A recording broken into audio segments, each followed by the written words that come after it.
Hi, and welcome to Watch It Played. My name is Rodney Smith, and in this video, we're going to learn the 2 to 4 player game, Unmatched Buffy the Vampire Slayer, designed by Rob Davio and Justin Jacobson, and published by Restoration and Mondo Games, who helped sponsor this video. As if high school wasn't challenging enough, now we've got vampires and monsters roaming the halls. Thankfully, we've got the right people to handle it in this standalone expansion for Unmatched. Unmatched is a 2 to 4 player game that began with Battle of Legends Volume 1 and has grown into a series of games that can be mixed and matched, combining new characters and locations. Want Buffy to take on Bigfoot or Bruce Lee? Well, now she can. That said, Buffy the Vampire Slayer is a totally standalone game. You don't need any of the other sets to play. And if you'd like to learn the rules for playing Unmatched, check out my full tutorial, which is linked in the description below. But here, we're just going to focus on the new rules, new characters, and locations that this set introduces. So join me at the table, and let's get started. First up, we have a brand new double-sided board.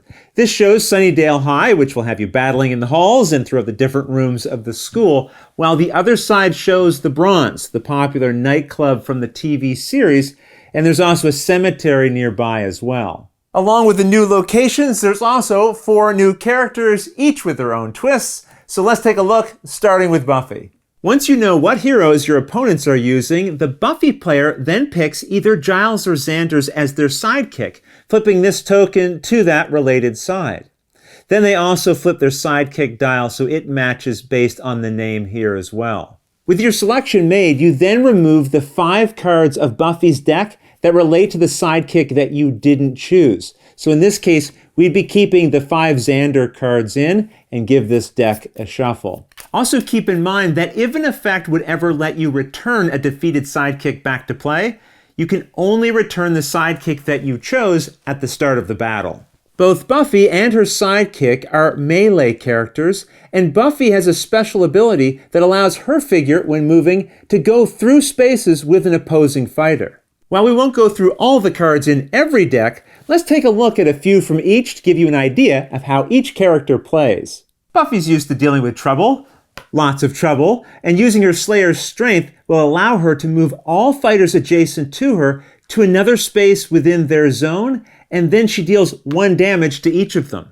Her cartwheel kick is a great way to turn things around on her opponents because after defending in a fight, she can then move up to 3 spaces away and deal 1 damage to every opponent who's adjacent to her. But along with all these cards that let her move around, she can also take the more direct approach and just use Mr. Pointy for an attack value of 5. But what about the sidekicks? Well, if you choose Giles, he adds these cards to her deck, and using training will let you draw 3 cards, or with insight, you get to examine your opponent's hand and then pick 1 card for them to discard. Here are the cards that will be in your deck if you chose Xander as your sidekick instead. Military Knowledge will let you draw just 1 card after combat, while Right Hand Man is worth 2 when either attacking or defending. But this 2 becomes a 6 if he's adjacent to Buffy. No matter which sidekick you pick, there are lots of cards in this deck that have the any keyword so that Buffy or either sidekick can use them, and I'll show a few of these on screen along with some other cards from this deck, so feel free to pause if you'd like to read the details or just want to check out the art.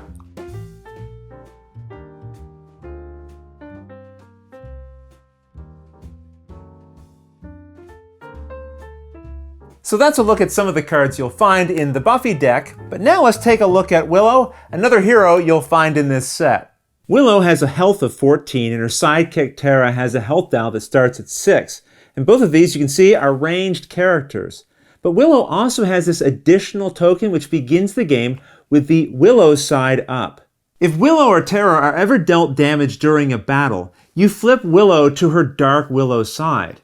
And while in this state, you still resolve all the regular card effects, but you also resolve any that show this Dark Willow symbol. Otherwise, these extra effects are ignored.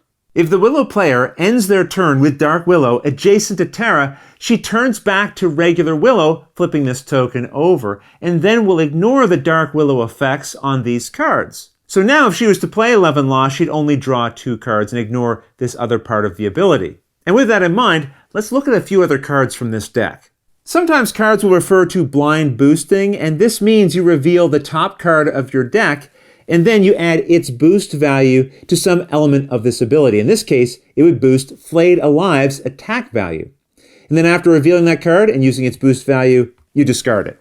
Blind boosting doesn't count as drawing a card for other effects, like taking damage when you're exhausted. But if your draw pile is empty when you would need to blind boost, just treat the boost as if the value was 0. Now here's a powerful ability. Willow can actually resurrect a friendly fighter who's been defeated, returning them to any space in her zone, setting their health dial to 3. And keep in mind, in team games, this ability could be applied to another player's fighter who's on the same team. Tara can also aid you in battles with her Knowledge of the Craft effect that lets you return any card from your discard pile back to your hand if you won the combat she was just in.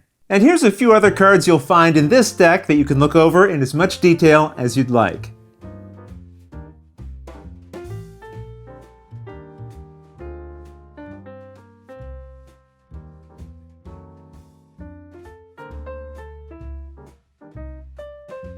Next up, we have Spike and his sidekick Drusilla, who both have melee attacks and starting healths of 15 and 7.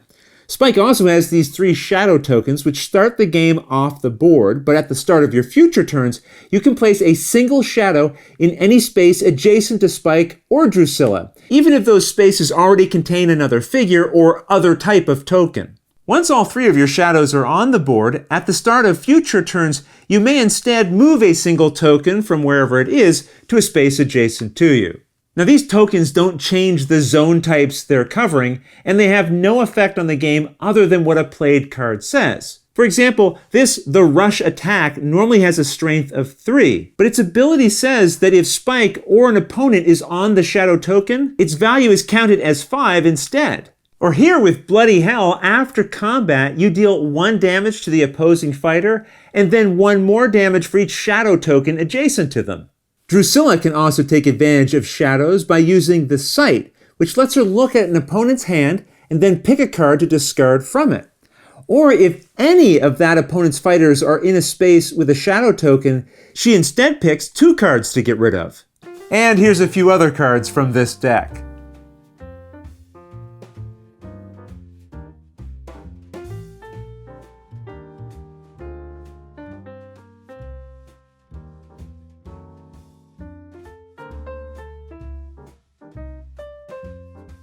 Well, let's wrap up this set by looking at the final included character, fan favorite, Angel. Angel has Faith as a sidekick, and they have starting healths of 16 and 8, and both engage in melee attacks. Also, they have a shared special ability. If Angel or Faith attack and lose combat, you get to draw a card from your deck. But hey, are you really a vampire if you don't brood? Of course not. Thankfully, Angel has that covered, being able to use this brooding card in combat. And then, even if he loses, he scores a point of damage anyway. However, if you're looking to do more direct damage, then you can play one of your 3 copies of Scourge of Europe, which is a value 5 attack. Faith isn't to be ignored either. Not only does she have her own 5 value attack, but this card says that after combat, she can move up to 5 spaces, including through opposing fighters. These 2 really are a devastating duo with multiple ways to deal damage if you let them get too close. But let's take a look at some of the other cards in their deck as well.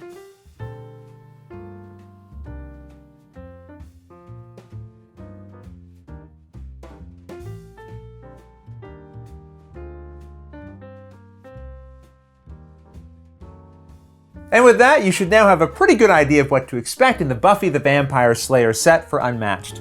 If you have any questions about anything you saw here, feel free to put them in the comments below and I'll gladly answer them as soon as I get a chance. You'll also find videos on this channel for several of the other expansions in this series, so check the description for links to those. And if you found this video helpful, please consider liking, subscribing, and clicking that little bell icon so you get notification each time we put up a new video. But until next time, thanks for watching.